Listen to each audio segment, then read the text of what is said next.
Hi, folks. I'm Jamie Hiles. I'm Lydia Judy. And I'm your local gas man, Derek Lemaster. This is Scream Bloody Movies, the podcast where we review a horror movie each week, go over the horror movie, and go over the horror news. And Derek, I messed up the intro. That's what happens when you take some weeks off. There you go. Derek becomes characters from Little Giants. You're Zoltek, the neighborhood gas man. Yep, except I'm all natural gas. You think you just pipeline it in? Yep. How are you guys doing this wonderful evening? Doing good. I'm kind of exhausted, honestly. I've been doing so many little projects this weekend. I feel you. Feel that, yeah. How are you doing, Jamie? I am good. Very good. Just celebrated a birthday, had a baby. You know, it's been kind of a life-changing series of events, but I'm doing okay. You had a baby? Yeah. I mean, I didn't. Sarah did. What are we, in junior? I'm not Arnold Schwarzenegger. Just get this baby out! I've never seen that movie, by the way. It's an interesting one. It's a special one. I mean, Danny DeVito's in it. It's fine. But that's not what we're here to talk about. We're here to talk about Stephen King's It, the 1990 miniseries directed by Tommy Lee Wallace. But before we do that, guys, let's do what we do every week and try to take over the world and do the horror news.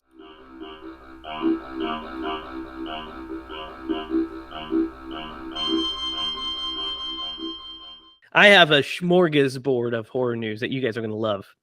You ready for this? Oh, yeah. Ready. Let's roll that bee. Beautiful bean footage.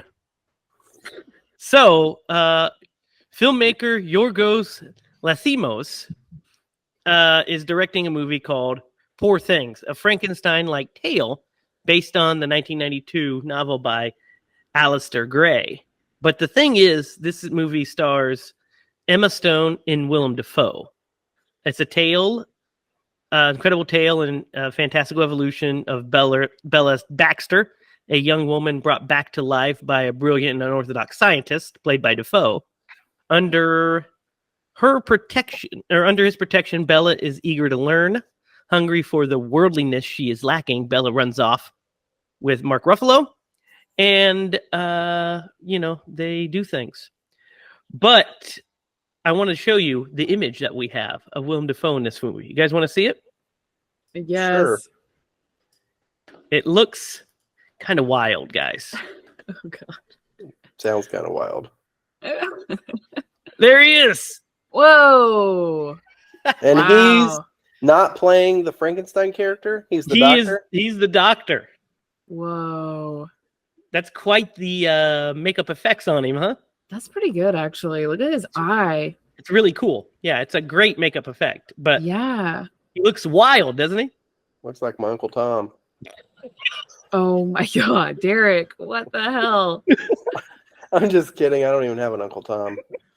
God, Derek. So dumb. So dumb. So are you guys interested in seeing this flick? Yeah. Yep. Sounds good. I'm in. He looks great, right? Yeah. Guys, Derek, this is right up your alley. We've got a new Amityville coming out. Oh, what is this? Like the 26th? Yeah, well, installment? 206 probably. But this is the Amityville Legacy. Finds a haunted monkey inside the Amityville toy box. What? No. This one's apparently this one is Good? this one's from 2016. Oh. So I'm just now reading it. It's on the thing, but what do you think of that? Come on. Wait. The Amityville Legacy. We just had Amityville backpack or something like that. Yeah. How are you guys feeling about Amityville in general? It's time I don't know what to think. I really don't. I mean, it seems like it's gone a little far, and obviously I haven't heard of half of them that have come out, so maybe we need to start looking into that. I think we do. We've only watched the first one. Yeah, I honestly, it's kind of a parody of itself at this point. It's just Yeah. like Yes. their goal is to make the worst movie ever made. They're just like, backpack been done before. Let's do cursed monkey. Yeah. Backpack Yeah. really just is wild to me today. That is a wild one, especially since you have to think about so it's like, what was this in the Amityville house? So it's a backpack from 1975 that Yeah. somebody's just randomly wearing. All right, this is some really good news. You guys, are you sitting down for this? Obviously, you are. Mike Flanagan is directing a new Stephen King movie starring Tom Hiddleston. It is called The Life of Chuck. Ooh. So what kind of Stephen King movie is this? Is it based on one of his short horror? It's based off the short story from his anthology, If It Bleeds. It is so it's The Life of Chuck is 3 separate stories linked to tell the biography of Charles Krantz in reverse, beginning with his death from a brain tumor at 39 and ending with his childhood in a supposedly haunted house. Ooh. Interesting. I mean, that's going to be good. Yeah, it's Mike Flanagan. It's already going to be good. Yeah. And we have Tom Hiddleston in it. Come on, right? Yeah. So, I'm game for that one. And I only said it that way because sometimes Stephen King does things that you wouldn't expect came from him. Yeah. So, yeah. I mean, you have some your Shawshank Redemptions and your Green Miles. Yeah. For sure. That aren't in the horror genre. Mm-hmm. So, yeah, I get what you're saying. All right. Guys, Evil Dead Rise has officially hit $100 million at the worldwide box office. Nice. What'd you say its budget was? Let me see. It's 19 million. So about 5 times what it cost to make. Yeah. It's a good margin of return. Think about it in the context of rate of return. Where Evil Dead started. Right.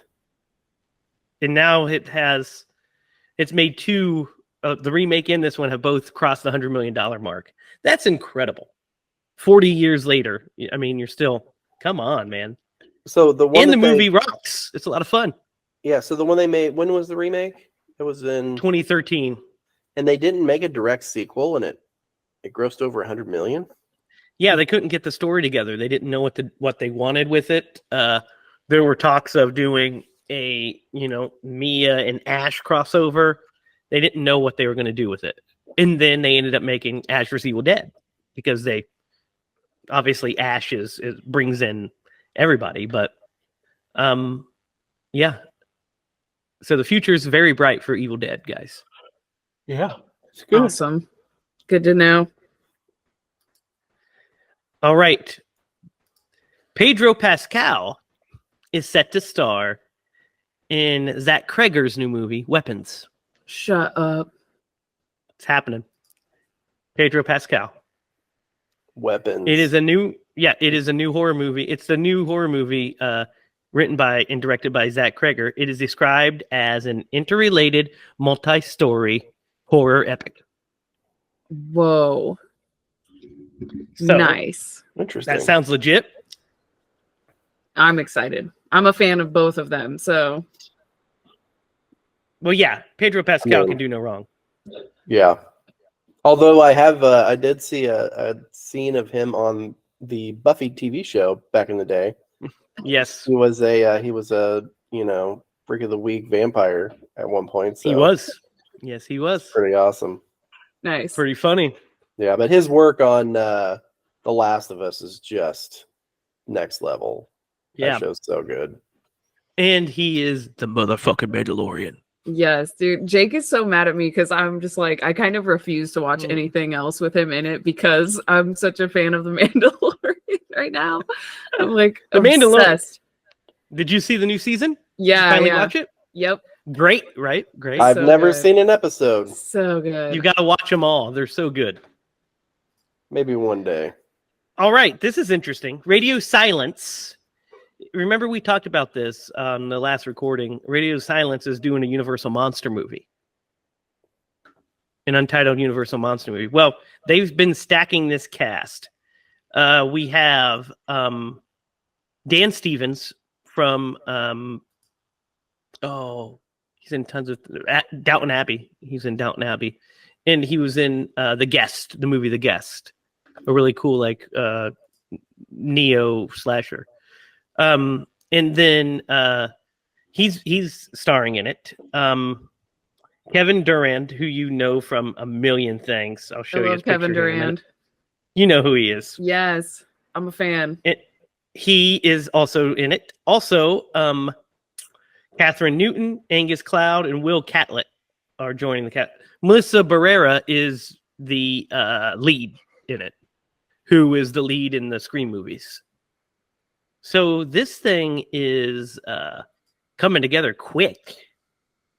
What are you guys' thoughts on a Radio Silence directed,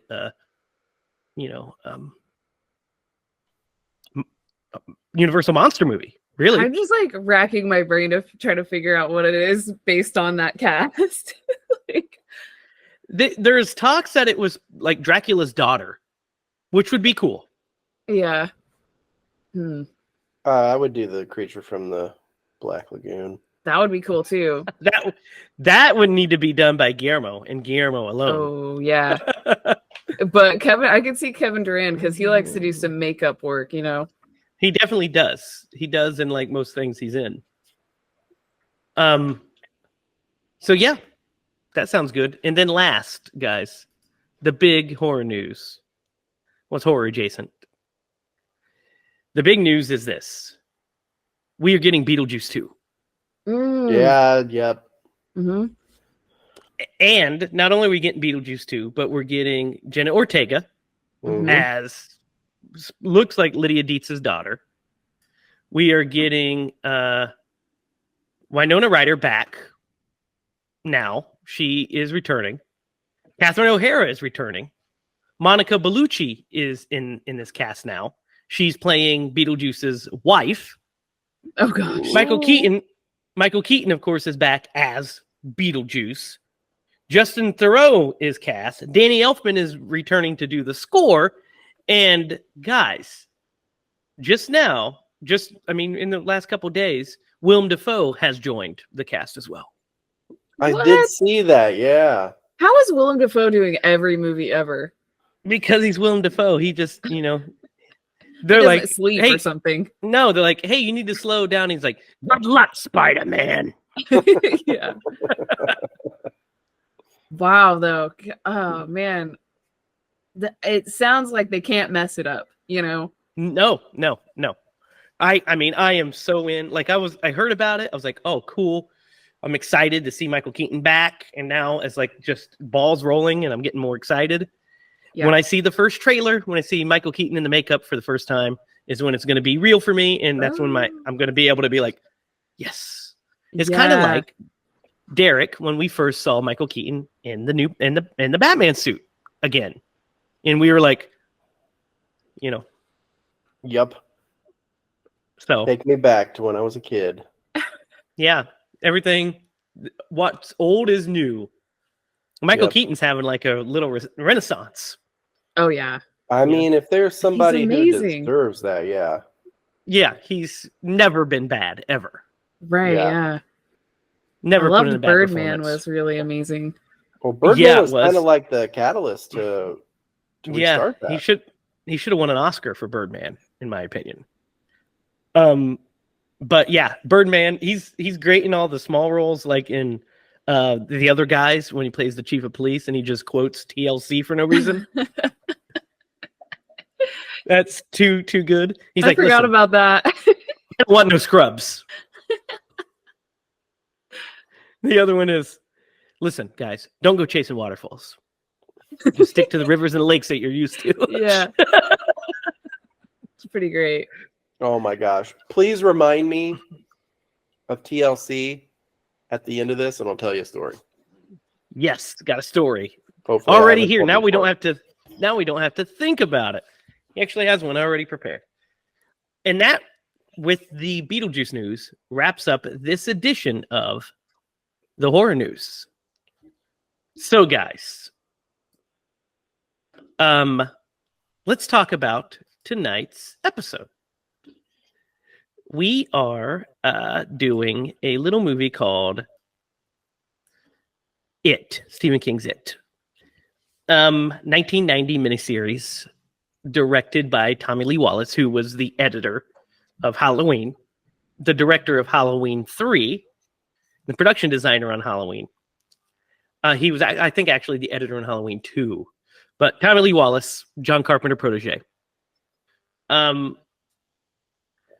us your stories on Stephen King's It. Lydia, you picked this. When did you first watch It? Oh my gosh, I have so many stories. Like, this movie, like, was so nostalgic for me to watch again. I mean, I've watched it probably a million times, but I remember so specifically seeing this movie for the first time, the first several times. Honestly, it's unforgettable. Yeah, I remember the first time I saw the case.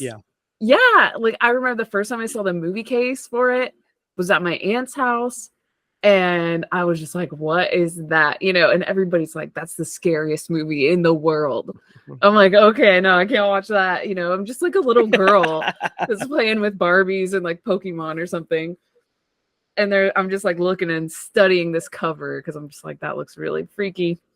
And then, so I remember me and my stepbrother were always talking about it. Like, can we watch it? Can we watch it? Like, everybody talks about it. It's so scary. And they're like, okay, you can watch it, but you have to watch it at night with all the lights off. They gave you parameters. Yeah. So we were like so scared. And it's getting dark and we rent the movie and we put it in and we get through the first scene of the little girl seeing him in the clothing line. Mm-hmm. And I was like, well, I'm getting pretty tired. I think I'm going to go to bed. And then the next night we watch a little bit more of the movie, and then the next night we finish the movie. Okay, I'm like, I watched this movie in 3 parts. You straight up did the SpongeBob meme. I'm gonna get out of here. Yes, exactly. So every time I see this movie, I think of how scared I was that first night of going to bed with only that image in my head.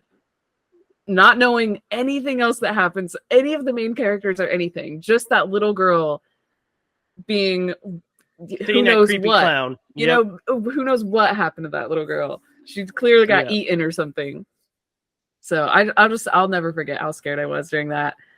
And just my imagination running wild. And of course, Derek, how about you? Man, so this thing happens when you get old and you forget. But I will say, I don't remember the first time I watched this movie, but I do remember when this movie came out. If I remember correctly, and like I said, this has been a long time ago, because this movie came out in 1990. So I would have been roughly about 7 years old. I remember them, like, there being stories of a, like people interpreted this as like a real killer clown. If I'm remembering correctly, like they were in our hometown of, I'm not going to say it, but I remember. Jamie, do you remember anything about this? Yeah, like, it was in the early 90s. It wasn't necessarily they interpreted the movie as being real. It was there was a copycat killer clown, supposedly. And so there you go. And it was like they were like in the woods. I remember we had like one of my aunts lived near a set of woods, and they were like, you better careful in those woods. If you see a clown, you come back home. And we're like, well, fuck yeah, I'd come back home if I saw a clown. For not the circus, it's creepy. Even without seeing it, I'd be like, nah. Oh my God. I just remember that our town is like Clown Town. It is, Clown Town. So it's like they were seeing clowns in their soup. Yeah. So you don't remember the first time you saw it, Derek? I don't remember the first time I saw this movie. I remember seeing the movie, like the cover at the video stores, and it being like super scary. I remember watching this movie several times growing up. and just how amazing the movie is, but like I don't remember the very first time that I saw it.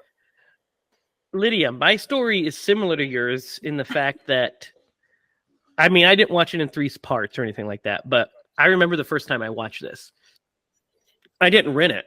It was airing. It was when it was airing on NBC or ABC, whichever network it was on. I remember seeing the bumpers for it where it's like, tonight, the Stephen King miniseries, Stephen King's It, and then show like Pennywise pointing and doing that thing. And I was like, oh, that looks scary. But I wanted to see it because it looked kind of cool. So I remember I'm at my mom's house when we lived on 3rd Street. And I'm at my mom's house. We're watching, we're getting ready to watch this movie. And it starts, and we watch it. I remember that first scene vividly. Yeah. With the little girl. And you see him, and he's, you just see him in the clothesline and stuff. And I was like, oh. So I remember watching it. I watched the whole first half. So I watched the first episode of it. And then Mom was like, okay, it's bedtime. And I was petrified. Yeah. It was the most scared I've ever felt in my life at that point. I remember going to bed. I remember vividly him writing "it" on the wall and just being like, this is terrifying. Yeah. I went upstairs, and I'm little. I don't know if it was 1990 or if it was when it re-aired in 91 or 92. But so I was between 4 and 6, probably more 6, closer to 6. I think so. I think it was the re-airing of it. But I remember laying in bed upstairs. We had our bedroom was such that my brother and I's beds were beside each other. And he was over here, I was over here. And it was this big space in between us. And I remember laying in bed in the middle of the bed because I was afraid that clown was underneath of it. Yeah. I just had images of him fucking popping out. And I'm like, no. So, dude, I vividly remember this. I feel like I had a fear of showers and bathtubs after this movie. That's how crazy. Thankfully, I didn't because I would have got smelly quickly. Yeah. There was quite a few people from our hometown that may have had that fear, Derek. That's true. Oh my gosh. I know this one guy. It's so funny. He's afraid of mayo. I'm not afraid of mayo, Derek. I just don't like it. Jamie, you're afraid of mayo? It's not like if you put mayo in front of me, I run from it. I just don't like it on my sandwiches. I think it's disgusting. Now we know Jamie's phobia. It's not I'm not afraid of mayo. I'm not Joey. I'm not afraid of Miss Butterworth fucking Joey. My cousin Joey's literally was afraid of the Miss Butterworth bottle. I mean, it's kind of a creepy bottle. He was terrified of it, and he was afraid of garden gnomes, which we discussed before. No, I'm not afraid of mayo. Sorry. Derek is afraid. Derek, of course, everybody knows, is afraid of not going through an episode without muting himself. Yeah, you just wait, because it's going to happen this time. We'll see, or bitch. Not going to happen this time. I went into full Freddy there. All right. So, Austin, where do you guys want to? Before we move on, yeah. The thing to note here is this movie did not come out in a movie theater. Right. Well, no, it was a made-for-TV miniseries. It's a miniseries. Yes. It's crazy, right? It's crazy that it survived. Which is a testament to how well received it was at the time. Now, you can definitely tell it was made for TV because 100%. It's very muted and it's very sanitized. That is the one knock that I have on this movie. That's the only knock that I have about this movie. Is that I have a couple, but we'll get into it. Yeah, its potential was unlimited, and I feel because they put it because it's rated. I went ahead and checked the rating because I was like, this cannot be rated R. It's MA-14. Yeah, it's a PG-13 movie essentially. Yeah, and so I'm just like, man, the opportunities that they had, which the new movie, and who knows when we'll watch that, didn't have that limitation. And I think that's something that really held this movie back from like taking it to the next level. Pure greatness, yeah. And of course, but I mean, it's a miniseries. There's also pacing issues and such like that. But let's get into it. What do you want to start with? You want to start with the characters? I love because the introduction to these characters. I love the characters in general. Stephen King's It has, I think, his best set of characters. Yes. I think The Losers Club is the best set of characters, right? Yep. Yeah, and I can agree with that. I think this movie, I don't want to say suffers, but like excels in the same way that the new one did. They nailed the casting. On the child actors, they definitely do. They definitely nail. Go ahead. And on the adults, I mean, the adult actors are good too. We'll talk about it, but like, I think Jonathan Brandis is really, really good in this. Yeah. As young Bill. Yeah. Like he's really good. The whole cast of the kids are good. Let's get it out of the way first. Let's just say it. The first half of the movie is exceedingly better than the second half of the movie. Yeah. That's true. I never thought about it. It's all the same movie to me. It's just one long movie. Yeah, they're done in halves, and it's because the most compelling part of the movie is when they're kids. That's the most compelling part of the story, for sure. Right. Yeah. Yeah. And that's when we get to, because what I think this movie is really strong at, and we'll get into it some more too later, but is the sense of being a kid with a friend group. You know what I'm talking about, Derek? Yeah. Like the Stand By Me. Stand By Me. Yes. The kids' camaraderie and such. But we have Bill, who's played by, like I said, a young Jonathan Brandis. And then adult Bill is played by Richard Thomas himself. Good old John Boy, Richard Thomas. And he's really good in the movie, actually. Yeah. I really like him. And it's weird too, because like for me, like growing up watching this from like a young age, it's weird to like kind of see the differences, especially comparing them to the new movies. But besides that, like realizing like these weird choices and things, like I don't know what there's I'm some weird to say choices here. So the way so let's talk about the character real fast. So we have Bill, who's played by Jonathan Brandis, and like I said, and Richard Thomas. And we have Annette O'Toole plays adult Beverly. Who plays young Beverly? Emily Perkins. John Ritter plays adult Ben, and he is excellent. He is excellent. Really when I was watching this, I realized how much I miss John Ritter. I know. Every time I see him in anything, I'm just like, God, wasn't he great? Wasn't he really great? Was. He was. Yeah.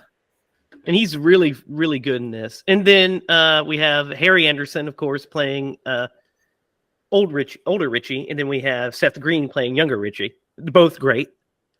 Yep. Harry Anderson is actually really, really good in this. Older Richie is really... I've always loved Harry Anderson. I'm a Night Court guy. So I was like, hey, Harry's killing it in this.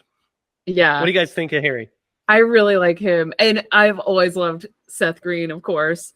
But I think he's one of the weakest acting parts in this. Of like when they're kids. I mean, I think he does great, but there's a couple scenes where I was like, that's not good acting. I felt bad because I'm such a fan. But I was like, oh, that looked really cheesy. Yeah. Hold on. We got some stuff to talk about with that here.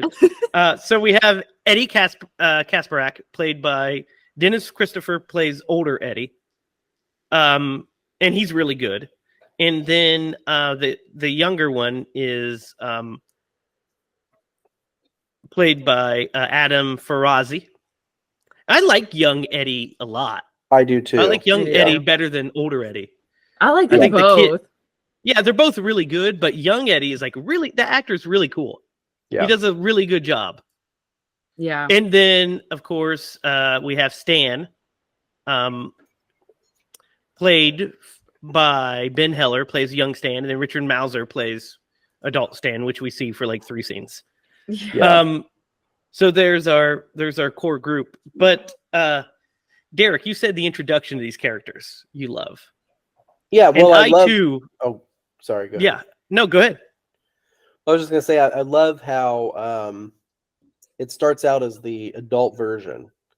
And yeah, the framing device. Yeah, they get the phone call, and then it takes them back to when they were kids, and you get like their perspective. Like, and a lot of it, I think most of them, it's their first introduction to Pennywise. And just I love that, how that just draws them right back to when they were a kid, where the trauma happened. Really. Yeah, I also love the framing device. That while I was watching it, that's one of the things I was like, man, the framing device is real. It's really smart, a really good way to introduce them. That's how the book does it, but it's like really well done. Like, you know, you meet Bill, he's writing a script. He gets a phone call from. Well, I love that we open with Mike. We didn't mention Mike for some reason. He wasn't there, but Mike is great in this too. He is. Especially the Tim Reed plays old Mike, of course. Mm-hmm. Young Mike is played by Marion Taylor. In the character of Mike in this, in my opinion, is better than we'll talk about the movies later, but I like this Mike. I think this is the best Mike. I love how he's like the lighthouse keeper, how he's the guy that stuck around, and he's kind of like a private eye to a degree. He's investigating these crimes, and so like when we're first introduced to him, he's wearing a trench coat in the rain, and we kind of get and he's like just kind of like he's like, you're the librarian, be the librarian, and he's like, yeah, fuck you, buddy, you know bad shit's happening, you're not doing anything about it. But I love that, we get that little bit with Mike and his voiceover narrating us. And then we go from there to, the flashbacks, the framing devices. And they're each in their different parts of their lives. Bill's writing a screenplay. He's a famous author. Richie is a famous comedian, so he's filming a bit. Ben is a famous architect, so he's like hooking up with some girl. Beverly is a famous designer of some sort. Yeah. She has like the douchiest boyfriend that has ever lived. Yeah. I have never hated a character more than this guy. And we've seen some douchey boyfriends on this podcast. Yes. I don't know. Yes. I was thinking about calling this podcast Scream Bloody Douchey Boyfriends. That's how many we see. Jeffrey Baratheon, he was kind of a douchebag too. I enjoyed his death, but anyway, not related. Yes, but this guy is a douchebag. God, he's so bad. Like, as I was watching it this week, I was like, I was like, oh yeah, I remembered it. But then he started being like, come here, Bevy, and with the belt and everything. I was like, what the fuck? Yeah. Well, he makes a comment to her. He was like, yeah, this time it'll take you 2 weeks instead of 2 days. I'm like, you're a piece of shit. Yeah. Yeah. And he has like that terrible, like late 80s, early 90s, like mullet hair, where it's like a short hair, but it's not. It's long at the same time. It's like, get the fuck out of here, you greaseball. Yeah. I was like, that guy's scarier than Pennywise. He is. He's the real villain. Yeah. And then luckily he gets a piece of makeup to the face, and that ends his day. Mm-hmm. He's like, that's a little cheesy. Makeup. Yeah, it's like the jar. It's like a plastic jar. Yeah. It must have been glass, but it looked like just like a plastic little jar. So Lydia, you were talking about there's inherent cheesiness in this movie due to the budget, due to it being made for TV. And one of the biggest, I like the framing device, but when they have him go, and it goes back to young Bill, and then Al, it's just like, yeah. I like it though. I kind of like it. I like it too, but I can kind of start to smell the whiff of cheese. You can kind of feel, you're like, there's some Gouda around here, I think. This movie is good. The worst offender is Richie's because he's pukes in the toilet and then he lays sideways, and then we transition to Richie laying on like a desk on a rock. Yeah, and then it transitions back to him laying on the other side of the toilet. Like that's his thing. Yeah, I never even put that together that was his thing. Honestly, I never put that together. Made me laugh. But let's talk about the star of the movie, pretty much, Pennywise. Tim Curry's Pennywise.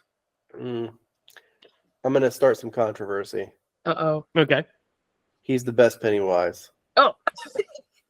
I don't think that's a hot take, Derek. It is a hot take. Well, because Bill Skarsgård got a lot of praise for his interpretation. Well, yeah, and he's really good in it. But yeah, I think that that's like your general consensus is, you know what? Peyton Manning, probably the best Colt. No, I feel like there are some people who may not have seen this movie, or I mean, honestly, the one thing that really holds him back in this is it's the medium where it debuted. Absolutely. Because man, there are moments where he's the perfect clown, like oh geez, and then there's those moments where he gets a little more serious, and then there are the moments whenever he flips and he becomes like the scariest motherfucker you've ever seen in your entire life, and you're just like, I will never talk to you. Yeah, there's see you in a sewer, I'm going the other way. Word of advice: you see anybody in the sewer, go the other way. Yeah, just anyone would do. But no, I would agree. He's fantastic. The only thing that lets him down is the budget and the cheesiness of him going. It's not the best. Yeah, it's not the best. I remember being a kid and he put the teeth, and when he had the teeth, it was so scary. And then I, watched it. I'm like, it's like, it's a jarring cut because it's like, it's like, you'll float too. And then he puts, because they're like, well, we got to put the teeth in somehow. Put the teeth in and everything. Yeah. There's a dynamic. Go ahead, Lydia. No, you go first. Oh, well, I was just going to say, sometimes I feel like he's too human.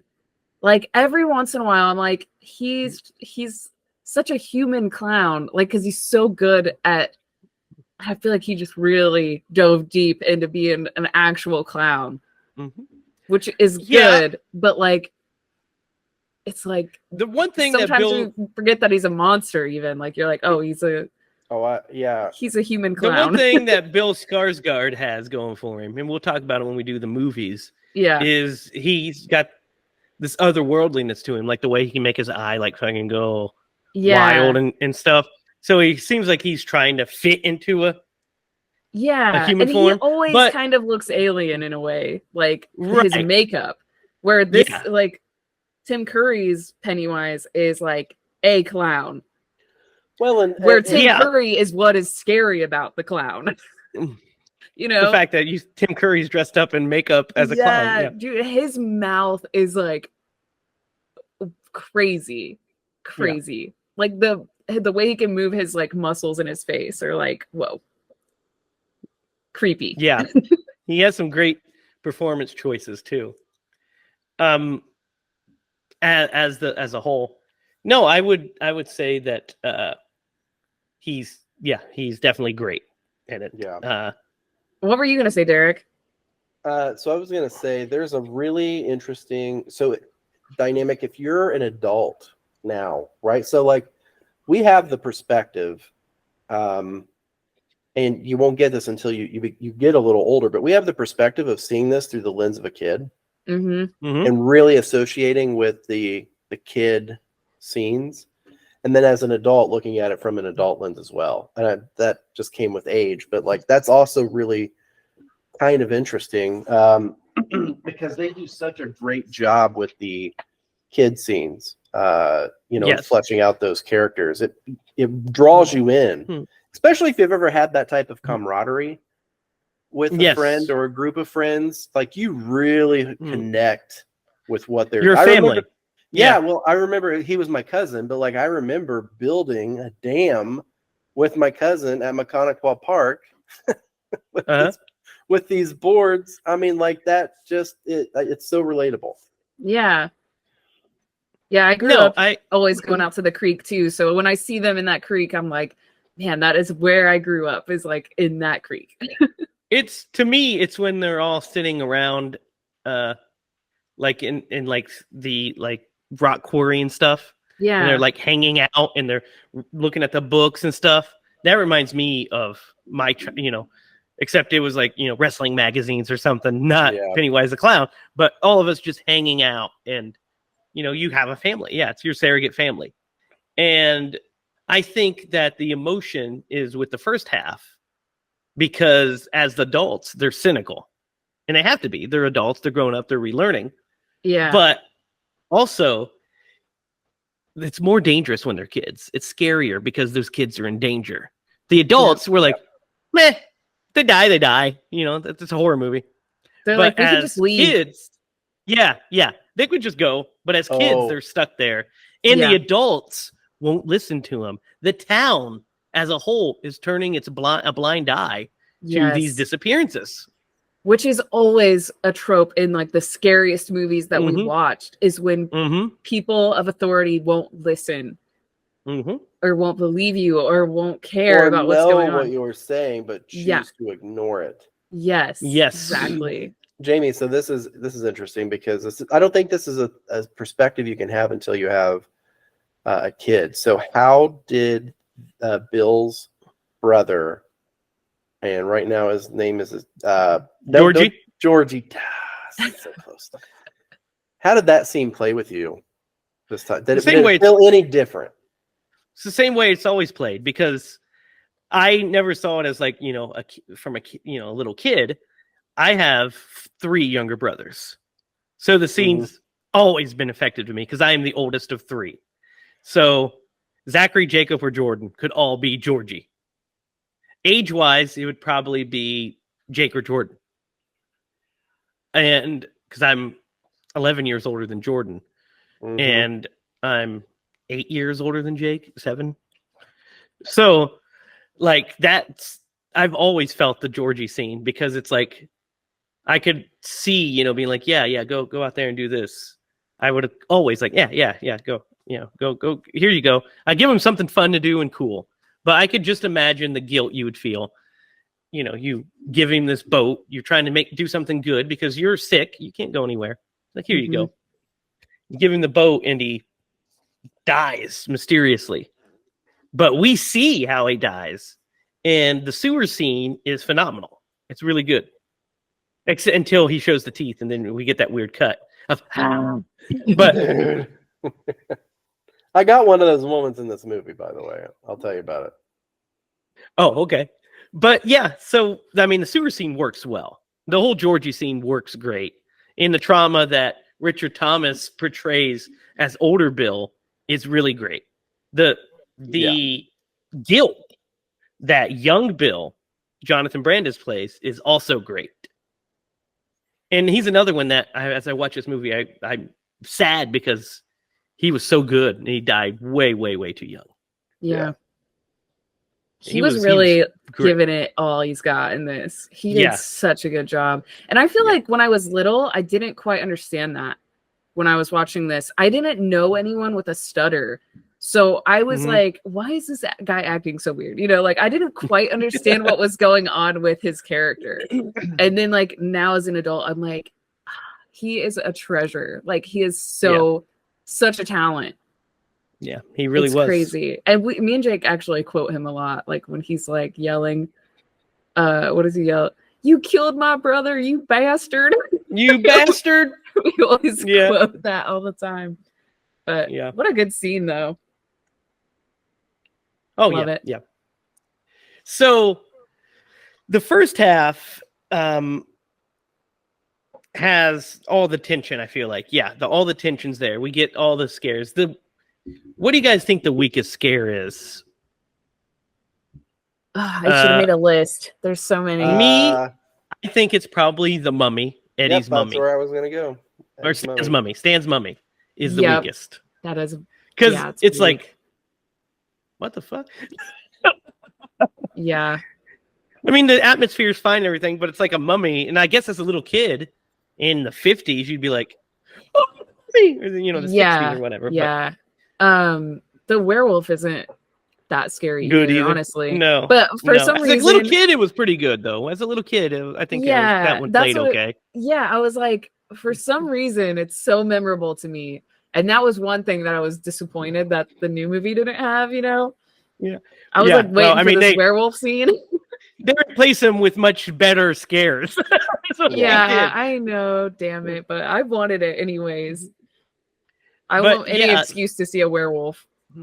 Yeah, of course. So young Eddie, so young Stans is like, Eddie's is pretty cool, though. I think Eddie's scene with Pennywise in the shower is really good. That is the best. It's like one of the best to me. Yeah. It's really, really good. The way you got the cool stop motion animation when he. Yes. I'm all about it. I was so scared of that. I was so scared of drains. I was like, anything could just come up out of there. Anything could just open it. Funny. I've never been afraid of drains, but man, Clark is like, anytime I'm like, hey, you gotta pull the plug whenever you get out of the bathtub, he will pull it and then go, and like, I'm gonna go down. I'm like, no, your toe won't even fit down there. What are you talking about? And he'll like hurry up and get out of the bathtub. Yeah, I was scared of something coming out of the drain, you know? Yeah. I was fully convinced that Pennywise could absolutely do that at any moment. So yeah, the that scene's great. Bill's is pretty good too. When he sees Pennywise. Mm-hmm. Beverly's as a kid with the sink is really memorable. Yeah, and really good. I'm gonna say that's probably the second best for me. What do you think? The shower's the first best. The shower, yeah. Yep. The shower is really good. Sorry, go ahead. No, go ahead. I was gonna say Ben's is really kind of heartbreaking. Yeah, he's his father. Yeah, like I mean that's a low blow. Yeah, that's pretty good too. Yeah, that's gonna be third for me. That's good. He sees like the whole. I mean, I don't know, freaking. The bleeding book is pretty scary. The winking picture of Georgie and then the photo album just starts bleeding blood is like, as a child, that'd be terrifying. Yeah. But what's really great is his confrontation with Georgie in the sewer. Yeah. Well, and you get the parents go pick up the book, and that's kind of your first taste of like something they don't wrong. See it. Yeah, they don't see it. And like the horror of that realization on the kids' faces when they know that the parents can't see it. Let's talk about Beverly's dad, who is also a terrible, terrible human being. Yeah.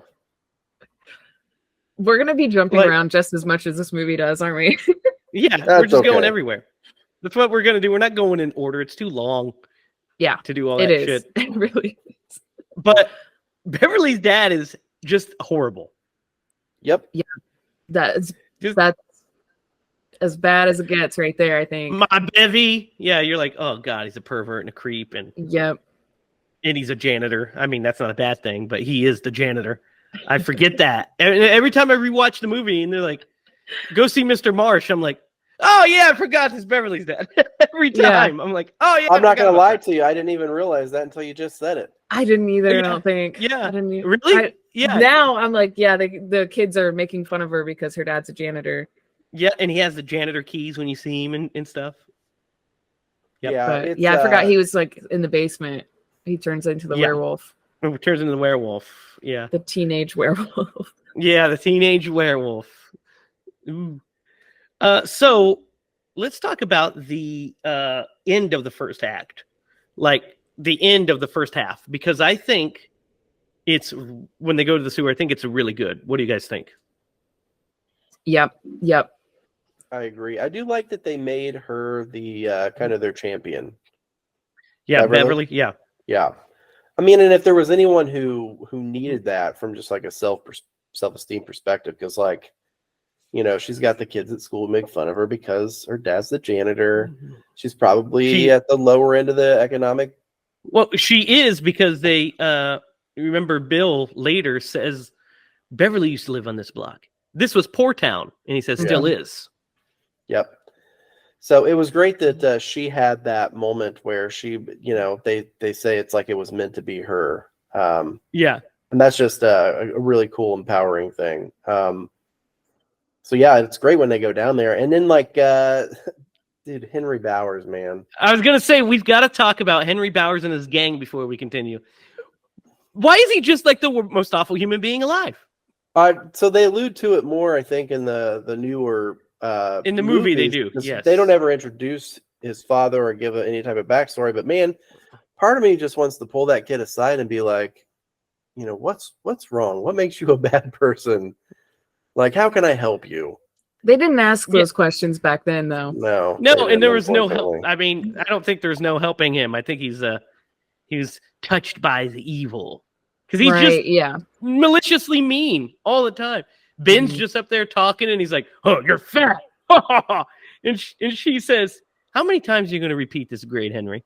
And he feels like about this. Oh, yeah, that was epic. That was epic. Everybody laughs at him, and then he's like, "I'm gonna get you." Like he blames Ben because everybody makes fun of him. It's so funny. He's just the worst. Yeah. And the fact that he's like chasing Mike down, and we get that rock fight, which is fun. Oh, that's a good one. You know, and that's when they become the losers. So that's when they get the Losers Club. Lucky but 7. It's like lucky seven. But yeah, so funny. But yeah, Henry Bowers in his gang, he has the belch guy that just belches all the time. Yeah. And the other kid, I don't even know the other kid's name, but he seemed concerned about like what was going on. You know, he's like, "You're not actually going to cut him, are you? Like, what are you doing?" He didn't want to cross that line. Yeah. But he still followed Henry Bowers because he thinks he's like part of the fucking T-Birds or something. I don't know. Yeah, they're minus the singing and more cutting. They gotta be the toughest. So yeah, Bowers' gang follows him down to the old sewer as well. That's the kills is the weakest part of this movie. Like the kills are the weakest part by far of this movie. They happen almost exclusively off screen because they have to be for network purposes. But they're almost entirely off screen, and like the deadlights, for instance, when it gets old Belch or whatever his name is, it just gets him. The next thing we see is him like going down a tunnel. I thought that was cool. It's interesting. It's a pretty cool visual, but you're also just like, what? And then Henry Bowers' hair just turns white, and he's like, I love it. I thought that was great. I'm with you. I thought that was pretty. That was a decent one. Yeah, like for not being able to show much, it's like that was like one of the scariest ones. Man, I wish they would have made a. Go ahead, Jimmy. Sorry. No, go ahead. You go. I was gonna say I wish that they would have had 2 cuts of this movie. I wish they would have had the one that they aired, and then like the uncut, like director's version that had all the missing stuff. Make that fucking 6 hours long. I'll watch it every day. They didn't have the budget for that. I know. Remember, they're shooting on film. Yeah, they're not shooting on digital. I mean, nowadays they could do that because it's just the time and not the film. So they could be like, yeah, throw a bunch of blood in this one, and we'll shoot this one without the blood. But or more likely, let's shoot this, and then we can add CG blood later because that's what happens in movies these days. Right. Thumbs down on that. 2 thumbs down. But but yeah, I think the sewer scene itself is very effective, especially because when they have to face Pennywise, you know, it all fogs up, and he comes out, and he's like, you know, grabbing them, and that's when he gives a speech about how the fear, they taste better when they're afraid. Mm-hmm. And old Stan, or old Eddie sprays him in the face with this is battery acid, you slime. Yeah. And it melts his face. And then Beverly shoots him, breaks off a piece of his head.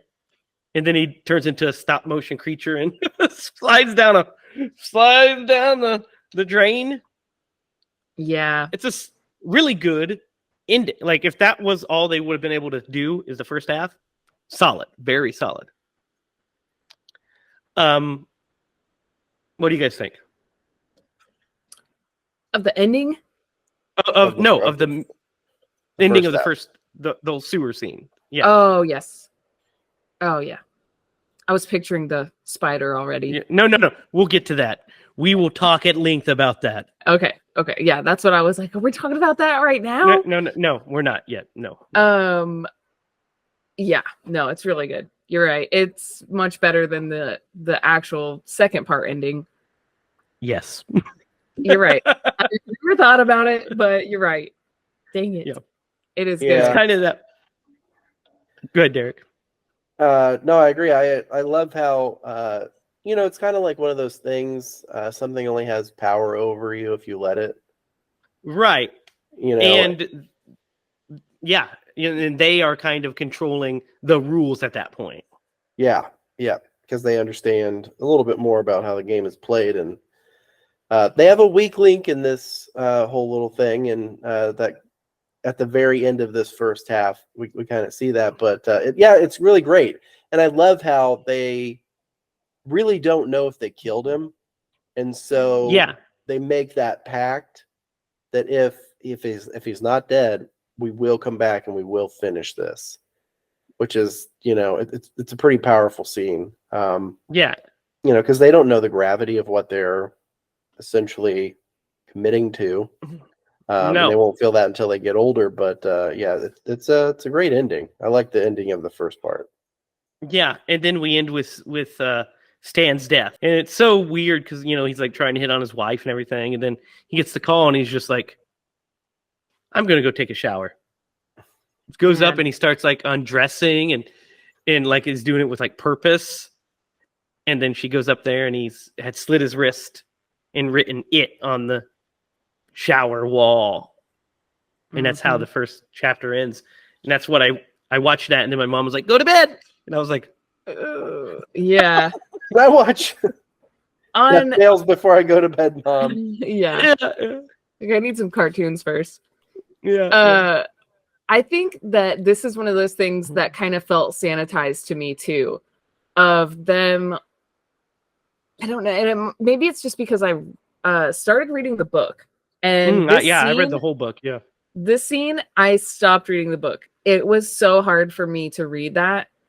It was so scary and so heartbreaking. I put the book down. So the book, the movie is actually very faithful to the source material, as faithful as it can be for a network miniseries, especially just a 2-part miniseries. But there's certain things that no adaptation of this could ever put on film. Right. The tortoise stuff we can never put on film, and the underage sewer orgy cannot be put on film ever. Yeah. And that's what I don't even think I got to that part because I quit. And that happens pretty early in the book, I think, actually. So I just felt like that scene would have had more emotion, more I don't know. I felt like it was just downplayed everything that just happened. Well, you know what I think mean? I think a big part of the disconnect, the reason it doesn't land, is because we really have only seen him as Stan for that scene. Yeah. So Stan to us is the kid. The kid. But so we don't have an emotional reaction to him. When he has that scene with his wife, it is so touching and loving and sweet. And then we just go away from that and have this big adventure and then come back to it and forget how sweet that was and how it would have made it so much more devastating to just see his death before we went through all that, I think. But that's just my note. I think one of the I don't know if it'd work pacing wise, because then we would go through the whole adventure knowing that he dies next. Yeah. He's dead already. So I think we have to. Well, it could have been those scenes should have just been back to back, is what should have happened. Maybe it would have been more sentimental to know that he was dead while we're watching him suffer. like actually suffer down in the sewer. I don't know. I think it takes tension away. Maybe. Because it's like, it doesn't matter if we know he's not going to die anyway, but it takes tension away, I think. I think it's a tension killer. But I think that if you do those scenes back to back, like you do him going upstairs and immediately follow it with the death, then it would have been more effective, probably. I think one of the things that really kind of to Lydia's point, so that the guy that they got to play Adult Stan, Richard Mauser, he's a real pretty good actor. The scenes, we see him in tons of stuff. Yeah, and the scenes that he's in this movie, like at the very beginning, like are really good. I feel like that might be a missed opportunity that he wasn't in more of the movie. But you go from, and it was a very good organic chemistry that he and that actress had for those couple of scenes that they had, and then he dies, which I felt like added a little bit more gravity to everything, because if you've committed now to one of the well, not only that, but like this trauma that he experienced when he was a kid, he was not able to really handle. And Pennywise really picks him out because he's the one he grabs and like puts on the wall. Beverly saves him. So he's kind of the weakest link. He is the weakest link because he also refuses to believe. Yeah, so he's the weakest link in that chain, and it's just something he cannot, as an adult, he knows he can't handle. It breaks his whole worldview when he sees it. Yeah, and I think that's it's a very telling thing that that's something he can do, and his option is to opt out. To opt out. So in the second half is the strongest scenes of the second half is when the ensemble are together and they're kind of yucking it up and bonding. That stuff is actually really good, I think. Yeah, I got to get this like out the Chinese dinner, the Chinese restaurant. Yes, that is the best. I got to get this out before I forget, because I forget if it was in the first half or the second half. But dude, the funniest scene in this entire movie, and I can't remember who it was with. It might have been Joey. Or my cousin. It was one of those two. We rewound that scene and watched it like 12 times because it was hilarious. So it's the scene whenever he and Mike. Mike had bought his old bicycle. Yes. God, yes, the montage. Dude, when he goes yes. I was like, that is such an old person thing to do. Dude, it got me so much hard. As a kid. As a teen, it got me so much, man. We were around it every time and him going just like we lost it, man. That whole montage is so amazing. It's so cheesy ass terrible. Dude, cheesy is like not. It's like the Temptations.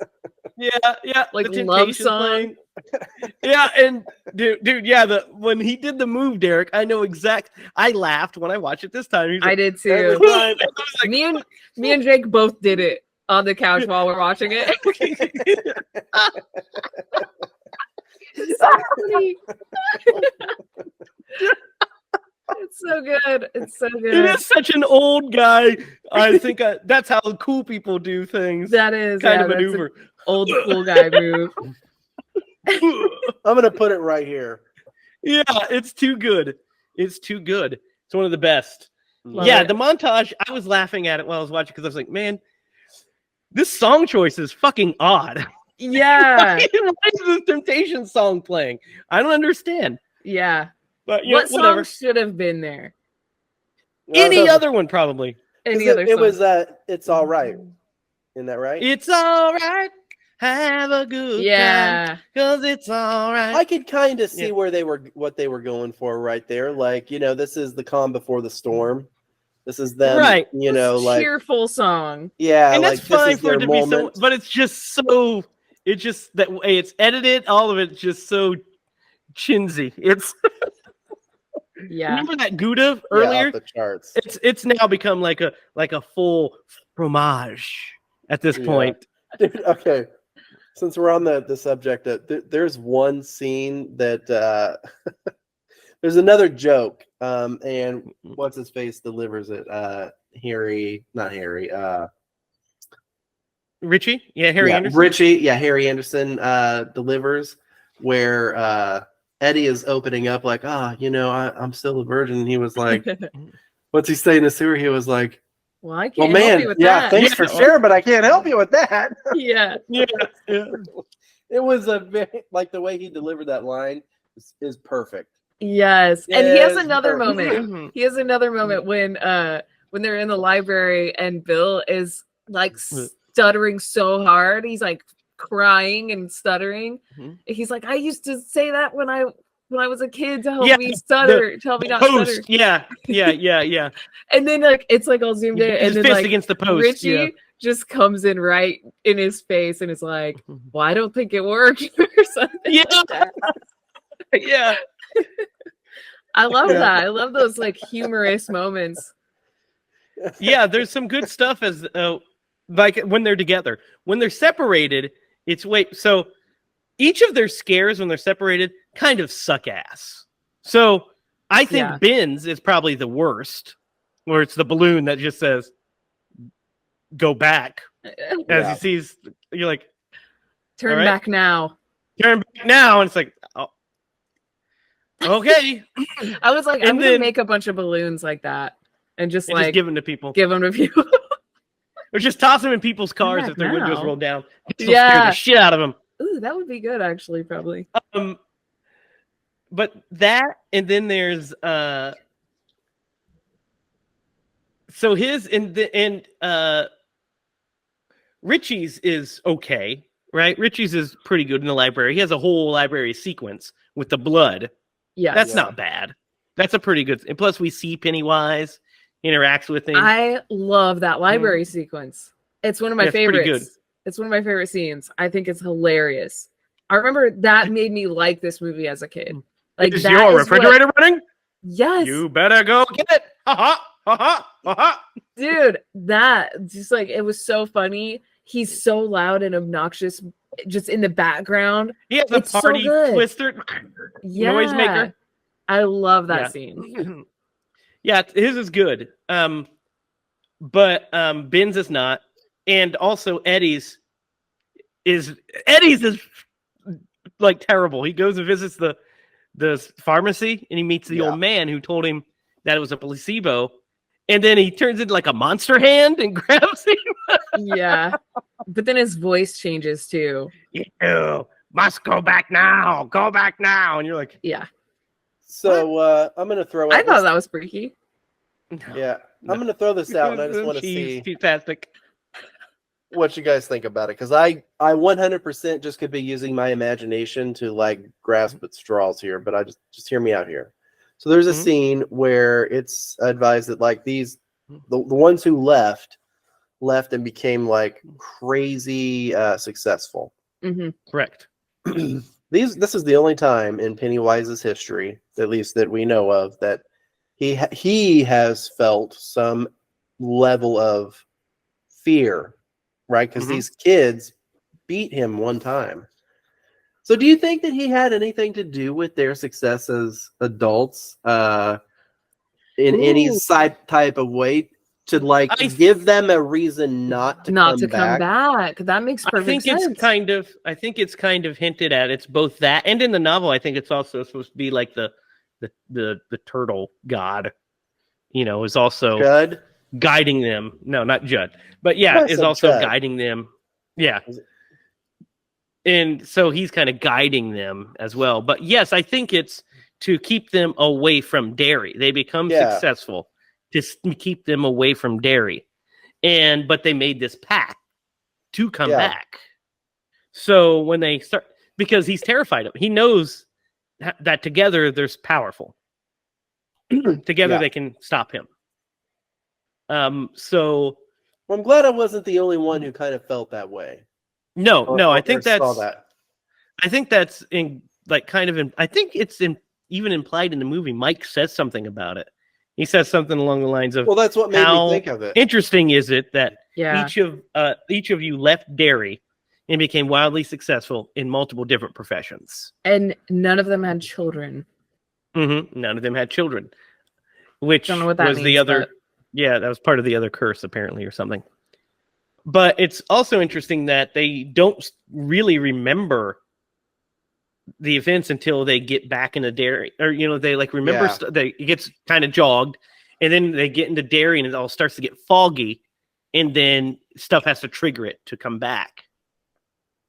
So that's really interesting when they have like the vivid, like he's like when Eddie, he's like when during the Chinese dinner scene, and he's like,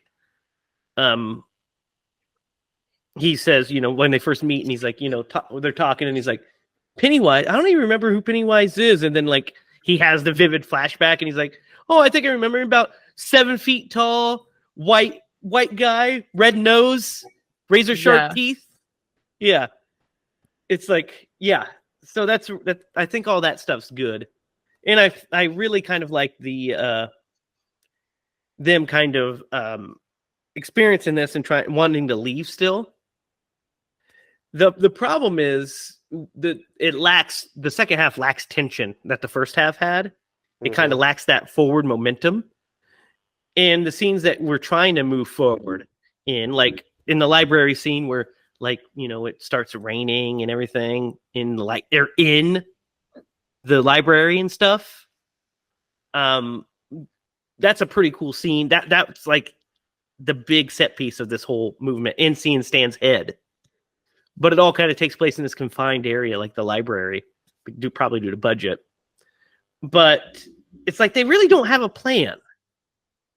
Nope. They don't have any plan whatsoever. And it's like they're not even getting together a plan. They're just kind of like, what do we do? I don't know. What do we do? Well, and then, they keep getting scared and running away if anything happens. Yeah. Yeah, and at this point, I think most of them have just decided that they will meet up with the gang, but they're leaving. Yeah. I'm not going to get into this type thing. Or I know I made this. And Mike even alludes to it. He was like, you guys made a pact and you showed up, so I feel like that's at least fulfilled that. Now where we go from here, I don't know, but I feel like you've at least, fulfilled your side of the bargain. Yes. Now, I think one of the best scenes of the second half is Beverly going to her old home. Yeah. I think that's probably one of the strongest scenes. Yes, and she does meets great with the old lady. That. Yes, Annette O'Toole's great. She's a great actress. Yeah, I have a crush on Annette O'Toole. She's she's pretty stunning. But that's besides the point. I do think it's super awkward whenever she gets to the Chinese restaurant and maybe it's just me, huh? After she faints? Yeah, after she faints. Yeah. Is it after she faints? I don't know, man. Her interaction with everybody. It's after she faints. She wakes up and she starts kissing them all. She starts making out with everybody. It's weird.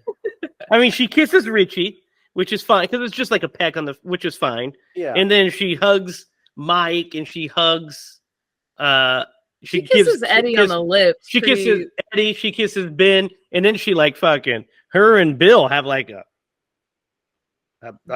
make-out kiss. Yeah. Bill's there was some tongue in there, I think. Married. Happily married. Yeah. It's just so interesting. Me and Jake were talking about that too, and because Jake called him out and was like, hey, you can't be kissing her like that. And I was like, well, he probably forgot already. Yeah. Since he's his wife is no slouch either. That's Olivia Hussey. She's no slouch either. Yeah. She's pretty stunning herself. Beautiful.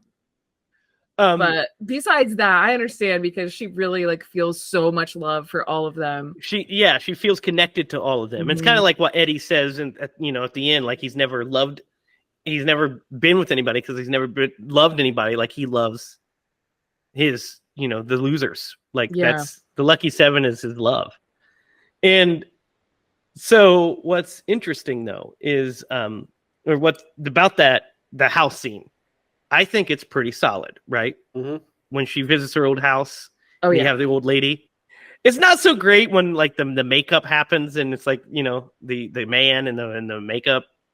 Yeah. You're it's more right for the time. It's more it's more the tension before it is why it works. The tension building up to it, like the weird shit that's happening, like, and then the payoff when she looks back and the house is dilapidated. Yeah. And that's first really Pennywise scary. is laughing at her and like, ha ha ha. And then she almost gets hit by the truck. She turns around and the house is boarded up and dilapidated. It's really good. It's really cool. Yep. Like, I like that. I like that. So let's talk about adult Henry Bowers. It is absolutely pointless role in this. Yeah. I mean, he takes one of them out, not death-wise. Yeah, he does. Takes him out of the fight against Pennywise. Takes him out of the equation. He does. I was like, why is he 100 years old? It's because his hair was white, remember? Turned white as a child. Yeah. But, guys, the worst scene in this movie, the worst thing of all, is when Pennywise's body is on the head of a Rottweiler. Oh, yeah. Yeah. That was pretty bad. He's like, steps out and we pull up. He's like looking up his body. He waves and then it's like a dog head. Yeah. And when people bring up this movie, that's never anything that gets brought up.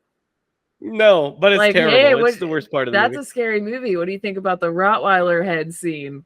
Like, wait, what? Yeah, everybody forgets about it because I'm not going to lie to you. I watched this yesterday and I forgot about it. I did too. Yeah. I didn't because as I was watching it, I was like, that's so fucking weird. It's so weird. And then I just put it out of my memory. Yeah. I was like, that's weird. Okay. But I noted it down. I was like, I'm going to talk about that this week. And then also, yeah, just Henry Bowers in general. Like the scene where he like recruits him is pretty cool. How his face is in the moon. I mean, it's just an optical print on the moon, so it's kind of cheesy. But it's super fine. cheesy. But it's funny because he's just like, kill them, Henry. Henry killed them for me. Yeah. You're like, what? Well, and then why? Slides out from underneath. The belt sliding under the bed's really cool. That is actually. What hospital? Because he's in a mental institution. What hospital just leaves patients out in the hallway? It seems like it was a hallway, doesn't it? Instead of like it was a hallway, yeah. Yeah. They were go down corridor 5 where rooms are too crowded. I think it's more, they were like, as they were shooting, they're like, man, we really got to make this our day. How about let's just fucking set dress this hallway? Yeah. Let's throw a bed in this hallway and we'll put like bars here. 4 of them. They're like, the people are staggered. It's weird. It's like, yeah, we'll just do that. That sounds good. Yeah, that'll work. But the guard's obviously a piece of shit too. Henry Bowers is awful, but he's still mentally unstable, and they're clearly abusing them, right? Yeah. In this place. But yeah, so the fact that he breaks into the hotel and then stabs Mike, and then just gets stabbed himself, and he's dead, and then they just leave him on the floor of the hotel. I know that doesn't make any sense, man, because there's got to be a police officer who's going to be like, this looks a little suspicious. The guy that's stabbed in the middle, they're like, he says, well, we'll leave him. Are you suggesting we leave him? Yeah, that's what I'm suggesting. We'll just leave him. Like, why don't you, I don't know, call the police. Say, this guy broke into, you already rushed Mike to the hospital. That's a good point. This is the guy that attacked. Also, why did they not call 911 and send him an ambulance? They're like, you know what the best idea is? We'll drive him. Pack into the convertible. All of us. Yeah. And let's awkwardly try to fit all of us in there to drive him to the hospital. While screaming in his face. While it was happening, I was like, why are you calling the hospital? Like, why are you calling 911? I don't understand. Yeah, or you're right, because like he's an escaped mental patient. Mental patient. Yeah. So, I mean, it's not like they're going to be like, man, I don't know. Why'd you guys kill this guy? Gee, I wonder. No, that part makes no sense. Where they're just like, I'm going to leave. And it's not like they didn't have time for that because they all stayed at the hospital to make sure. Hospital with Mike. Yeah. And then they all meet back at the hotel and they all go over their plan and they go over the plan and just leave the guy on the floor. Yeah, they could have called the police. said, "Hey, there's that dead body up there. You want to do something about that?" And just so, and instead they just throw a blanket over him. And then Ben's like, "You have my credit card information. Charge my room." And it's like, yeah. So you don't think the police are going to be like, "Hey, by the way, so we were cleaning your room and there's a fucking dead guy in it." I think that was Mike's room, but yeah, for sure. Yes. Yep. That doesn't make any sense whatsoever. No, it wasn't Mike's room. Didn't he go up to get something? Like, or maybe it was, because I know that Ben went up into Beverly's room earlier, and that's when we get the scene where he pretends to be Pennywise. Yeah. Or Pennywise pretends to be Beverly. Yeah. He says, "Kiss me, fat boy." Oh my gosh. Oh my gosh. And by the way, that poem is not great. Your hair is winter fire. My heart burns there too. I love it. What? You love it? Is it because I'm a girl and I'm just like, that's so romantic? I guess. Well, I wrote a poem for somebody one time and it didn't go over very well. Did you sent that poem to somebody? No, not that. I wrote one. Oh, well, of Remember, course you Joey did. makes fun of me for it all the time. The body is but a vessel for the soul. Yeah, something like that. But anyway.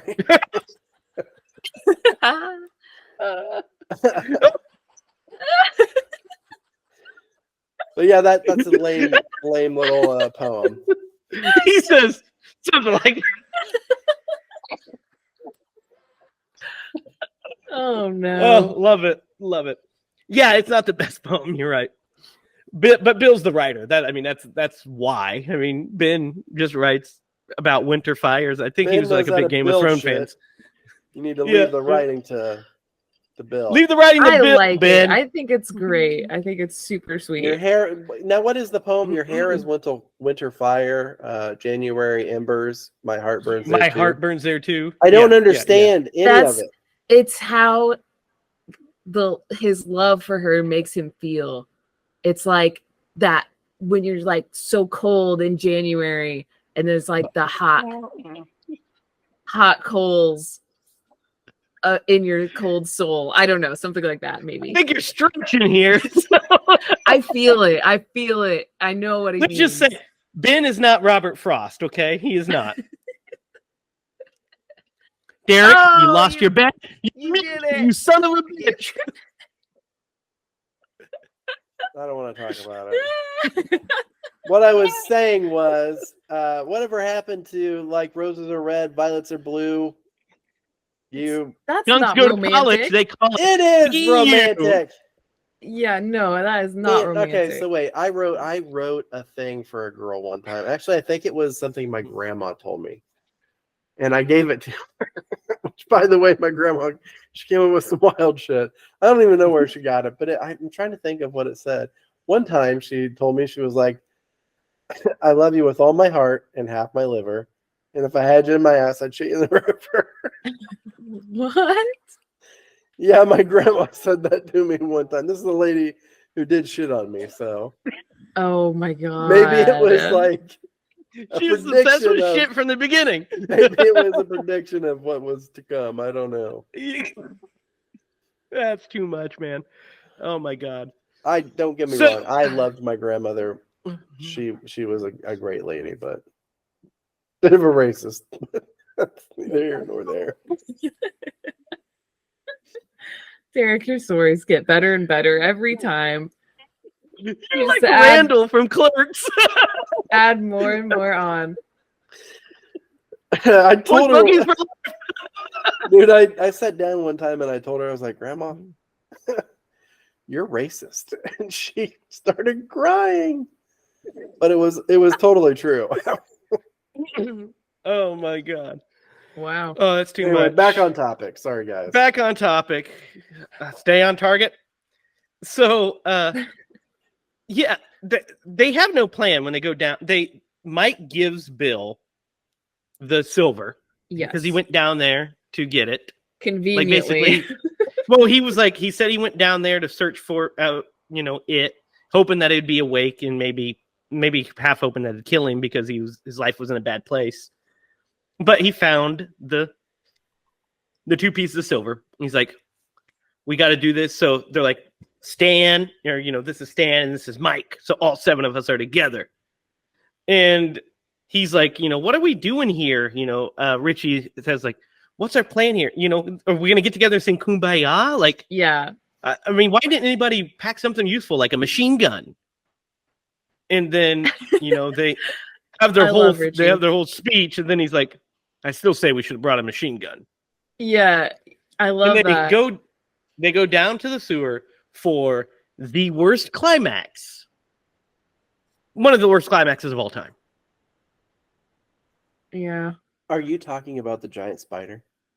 I'm talking about the fact that there's really no stakes except that she's there, or his wife's been kidnapped, but Audra's up there.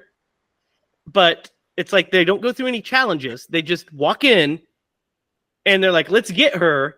And then a giant fucking spider walks out. The worst looking giant spider, might I add. I don't know. I'd have been scared.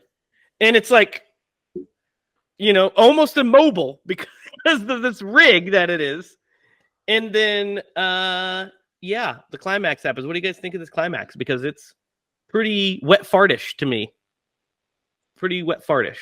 It's a bit weak. I'm not gonna lie. Yeah. It's weak sauce. It is pretty sauce. Weak. I don't hate it though. I kind of hate it. You hate it? I don't hate it. And here's why I hate it. Because I know the budget's rough. The budget wasn't high that they could do a lot. And they didn't know how to visualize what was written in King's book. So like a giant spider, that'll work. The way they do it. But like the problem is it all happens too fast. Like I said, there's no like build. It's just they're there, they fight the thing, they get caught in the deadlights for 2 minutes, and then they're immediately pulled out of it. You know what I mean? It's like just yeah. No, it does. Excuse me.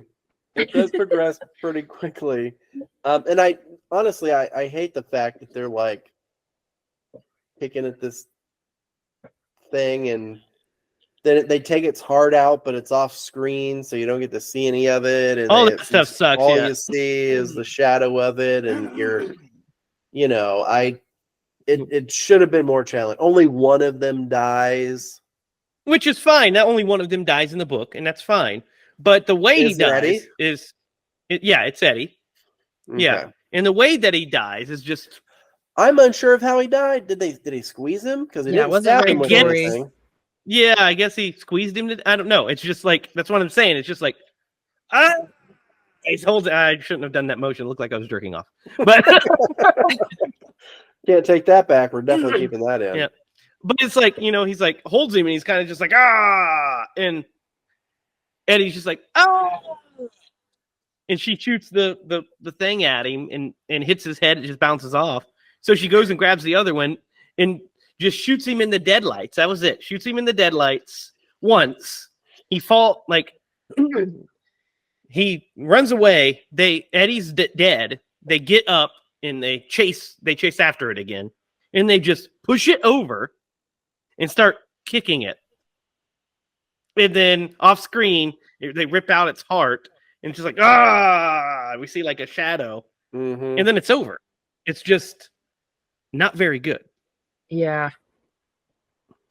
It's the worst part of the movie. I've seen some behind the scenes of the spider, and I know they have a lot of regrets about that because that spider was actually pretty cool in real life. Yeah. It was big and it could move, and they did not do nearly enough with it. No, as they could have done. And the lighting in the entire doesn't do it any favors. The lighting is the worst part of it because it just looks like a big rubber plastic thing. Yeah. If they would have lit it properly, it would have looked pretty scary, probably. Well, and the lighting everywhere in that cave, the lighting on the actors is so bright. You're like, this isn't a scary dark tunnel. No, it's like a stage. Like it just doesn't. The whole thing doesn't look good. Yeah, So I know they have a lot of regrets about that for sure. Yes, I think they also had like a lot of time restrictions. Yeah. It's just not very good. It's my least favorite part of the movie because it's like it should be building up to this epic battle, and then it just is over in like 2 minutes, and then they like kick the shit out of it, and there's no explanation for why. So when we get into the new movies, we'll explain what happens with that, which is a little different. Mm-hmm. But it's a similar idea, but we get explained why it works. Right. In this one, there's just nothing. They just go over and they're like, I'm mad that Eddie died. Let's kick the shit out of you. And you're like, well, why couldn't you be mad that Stan died or that Mike got stabbed by Henry Bowers and kick the shit out of it? So, yeah, it's just my least favorite part of the movie. And I do remember, like, on the first, second, and third watch as a kid, you know, being like, oh, that's what it was leading to. This movie is not actually as scary as I thought it was. I made it through the first half, so the second half isn't as scary, but I hate to admit that. Not. I don't like saying that out loud. It's just the truth. It's the truth. It's the truth, right, Derek? The first half is better. First half is better. I'm going to break it up into 2 ratings. Oh, you are? Okay. And then give it an overall rating as well? Yep. Yeah. Going to blend it. You know what? Let's do that right now. Derek, start with your 2.5 ratings. Oh, man. Let's see. 3 ratings, I guess. What, after I combine them? All right, here we go. I'm gonna do the first half first, because that's chronological. Yeah, and you're all about chronology. All right, so the first half is it's excellent. There's very little. I think the pacing is pretty good there. It's not a perfect first half of a movie, but there's a lot of nostalgia. There's some cheesiness. Yeah, for sure. There's like a lot of nostalgic nostalgia that goes into this movie, just growing up with it. The connection you have with the characters, because it's really so well cast with those young kids and the adult versions of them, which I think the new one has as well. I'm going to give the first one a 9. I think it's pretty good, and it's pretty solid. It's got a couple of areas that could improve in, but it's pretty good. A 9. The second half, it's got a lot of issues. I will always go back to this was a miniseries instead of a 2-part movie, and so that right there is going to affect everything about this and just like the level of scary it could have been.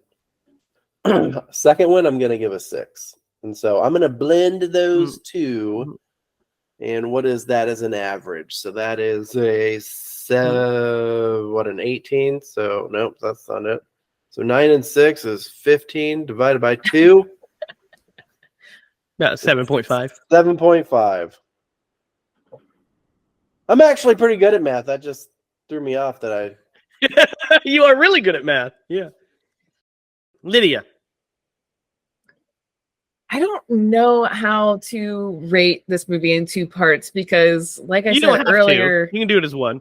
Yeah, I've never watched this movie as 2 parts. I've always watched it all the way through as 1 movie. Like that's even though I did have the two tapes, VHSs. Yeah. Yes.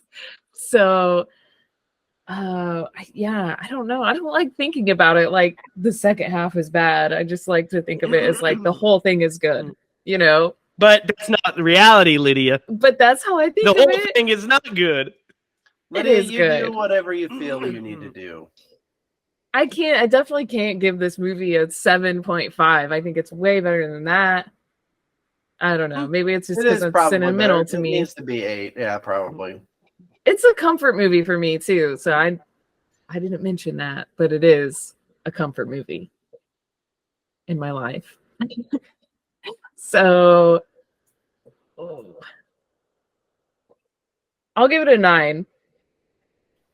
Mighty high. I think that's you go for too it. High Lydia. for I think this too movie, high for my blood. Too high I think for my this blood. movie created such a fear of clowns. And I just love that idea. I think it's like when people think of scary clowns, Tim Curry is probably the first thing you picture. Or John Wayne Gacy. Or that. Like the two, yeah. And then and now you have the new clown. There's some good clowns out there. There's some good scary clowns, but for me personally, I think of Pennywise. I think of Tim Curry. I like your rating. I will do two halves as well because I think the first half is a solid 8. I think it's a really solid 8. There's some stuff, like I said, some cheesiness, but you're going to expect to see that in a 1990s made-for-TV miniseries. I mean, we should not even be talking about this movie. It's a made-for-TV miniseries. It should be forgotten in a dustbin of history, probably, but it's not because the quality of it's quite high. So yeah, the first half's an 8 for sure. The second half's a 6. I agree, Derek. It's a 6. Because there's some stuff in there that's really cool. There is some stuff that's really cool, but then the ending is just, if I was rating the ending, I give it a fucking 2 because it's terrible. I do not like the ending. The ending is a 2. It's just awful. No thanks. Get that out of here. Get your fucking robotic spider and you're kicking the shit out of it out of my life. I don't want it. Don't want it. But so I would give the movie probably, I mean, I'm not averaging like Derek, but I'd give the movie about a 7.5. Well, 7 is the average. I know 7 would be the average for mine, but I said I'd probably give it. I'm not giving the other. I mean, no, I don't want a 7. I'm just rating it a 7.5 overall, not the average of the two. Yeah, I know. That's what I said. Yeah. Yes, I'm giving it a 7.5 as well. Because the first half is really, really good. The second half has its moments. And then it also has that ending. And we didn't even talk about the ending, which is them riding down the fucking hill on Old Silver. And then kissing in the middle of Silver. Away! Kissing in the middle of an intersection. And then that's pretty bad. See, Lydia, the ending is terrible. It's pretty bad. You know what? For the movie that it was, I feel like it fit because I love his little thing that he says. He was like, I don't know if this is gonna work, but one time I think I outran the devil. I do like when he says I beat the devil. Yeah. I think that's good, but it's cheese. It is cheesy, and then she like, I expected them to kiss. Expected them to kiss, and then he goes afterward.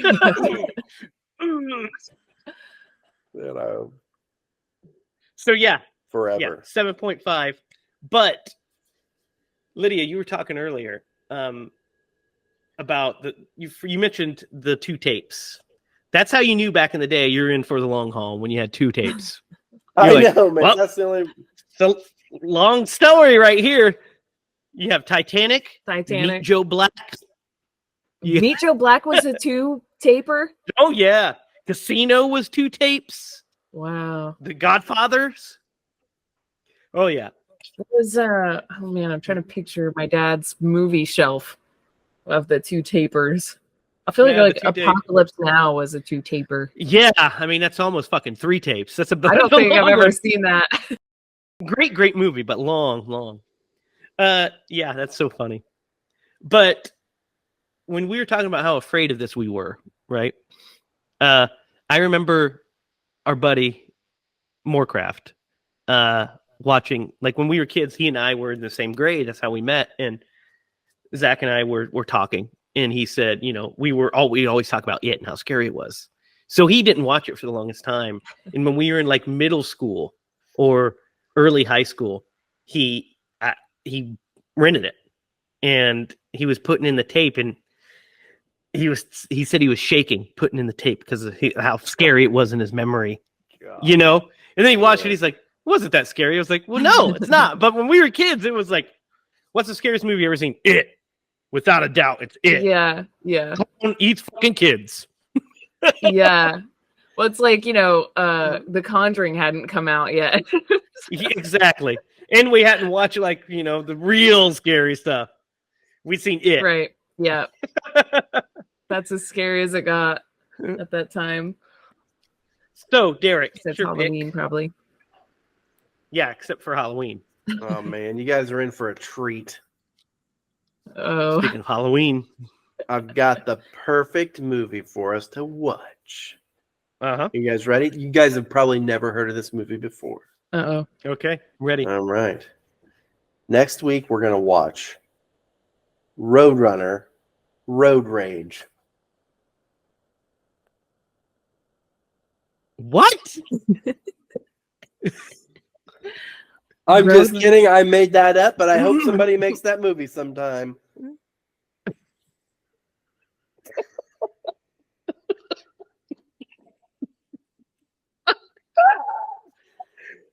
Okay, that's Jamie, we got to write the screenplay to. Yeah, I mean, we got to call Warner Brothers. Make Wiley sure that they'll let us Coyote's use going to be in it, but that's the perfect title, Road Rage. It's like that movie Changing Lanes, but it's with the Roadrunner and Coyote. Yeah. All right. You know, I think that it would be just a natural progression for us to move into the modern era and see what this movie would have looked like with a budget and the ability to, I don't know, be rated R. I think we're going to do It from, what is that, 2000? 2017? 2017? I thought it was 2020. I watched it in like 2020. But, yeah, 2017. Is it 2017? Yeah, I remember I watched it on a plane while I was traveling. Oh, yeah, 2017. Yep. So we're going to watch It Part 1. It Part 2017. 1. Is it Part 1 or Chapter 1? Chapter 1 is what it's called, actually. I do believe, right? Yep. And then Jamie and I are going to start cracking the movie for Roadrunner Road Rage. That'll be on the list after all the other projects that we have. It'll be down there a little. It is now streaming on HBO Max. So if you have HBO Max, you can watch all 3 of these movies.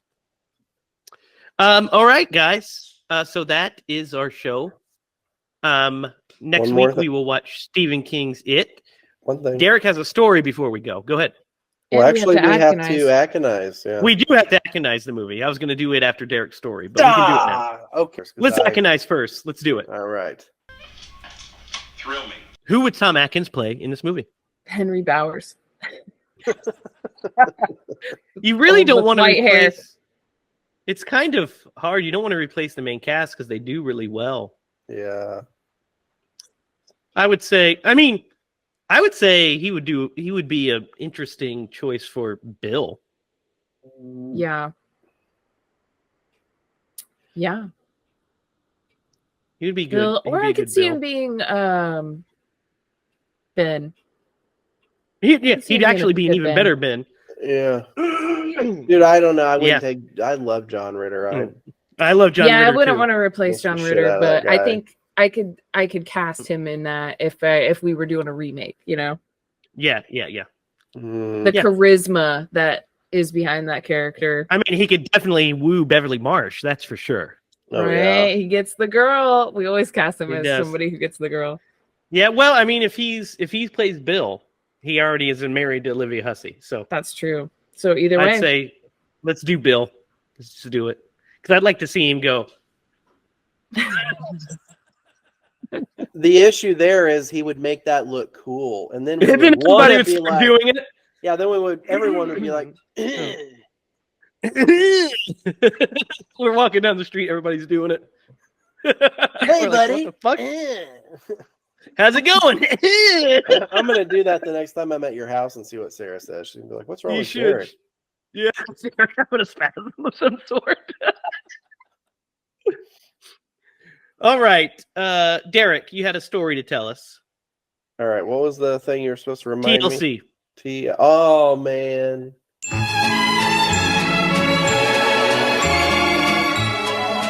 Oh man, I do feel bad about this actually. So, good. I was probably 9 or 10, maybe even like 12. Mm-hmm. I think I was 12. Anyway, I was on a bus one time, and so TLC was the thing, and they came out with remember the behind this the VH1 behind the music. Yes. Anyway, so they had done a featurette about TLC, and so it gave this explanation because they had one of the, a big hit back in the day, Don't Go Chasing Waterfalls, which you mentioned earlier. That's what triggered my memory. And I remember this girl was talking about it on the bus, and I said like something stupid or sarcastic, and she got in my face and was like yelling at me and blah blah blah. And I deserved this, by the way. And if you do watch this, I deserved it. I'll be honest. And I was like, phew, take a hint, get a mint. I don't even think her breath smelled bad. I was just like, yeah, you know what? She's in my face. What's an asshole thing I could say? That's what I said. And she smacked me for it, and I deserved it. She smacked me. I think she got kicked off the bus because she did hit me. Oh, yeah. This is assault, brother. She would. Hey, Jamie, I'll describe. She was a twin. Oh, I know who you're talking about already. Yep. I know exactly who you're talking about, and you're picking on poor people. Whatever, I was poor, so that was not a factor. No, I wasn't saying poor, as in they didn't have money. I'm saying you're picking on poor people. Yeah, well, I guess. She didn't think you're an elitist, Derek. I mean, you lived in a trailer where your grandma shit on you. That is true. But wow, Jamie, you just painted a picture. What was it filled with shit? Finger paintings. Oh my goodness. Derek, there's one. You should tell the story about the thumbtack. Since you're on the stories where you're mean. I guess. Why would I? You know what? I slightly atoned for this later in life. So I may or may not have put a tack on this girl's chair. Lydia, I'm really not a bad guy. I put a tack on this girl's chair, and she like sat down, and she like got big eyes like this, and she pulled it out of her butt and looked, and she knew it was me because I'm like, I was laughing, and she threw it at me because I'm a terrible. And if you knew who it was, you'd think I was even worse. But like later in life, she was working at Burger King, and I like was ordering food, and I'm like, hey, I did some things whenever I was in high school, and I did this thing to you, and I just want you to know I'm really sorry, and it was a terrible thing for me to do. Very mature of you to own up. Yeah. And then she was like, do you want my phone number? I'm like, no, I don't. But I did want you to know I was sorry. That tack is what sent her on that path to working at Burger King. That was it. No, it wasn't. No, it wasn't. That's awful. Terrible. No, but I did feel terrible for that, and I'm gonna die. I'm dying tonight. Oh my god.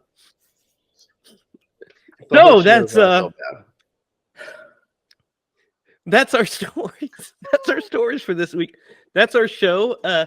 Be sure to comment down below on any mean pranks you played on people. Also, tell us your hot takes on Stephen King's It. Is it as high as Lydia puts it, as a 9? Or is it as low as I put it with my 7.5? Or is it in between? Or do you absolutely hate this movie and give it a 2? Like I do the ending. Comment down below, like, share, and subscribe. Tune in next week for Stephen King's It Chapter 1 from 2017. Without further ado, we will see you next week. So until then, for Lydia, Judy, and Derek Lemaster, I am Jamie Hiles. And remember, if you're going to scream bloody movies.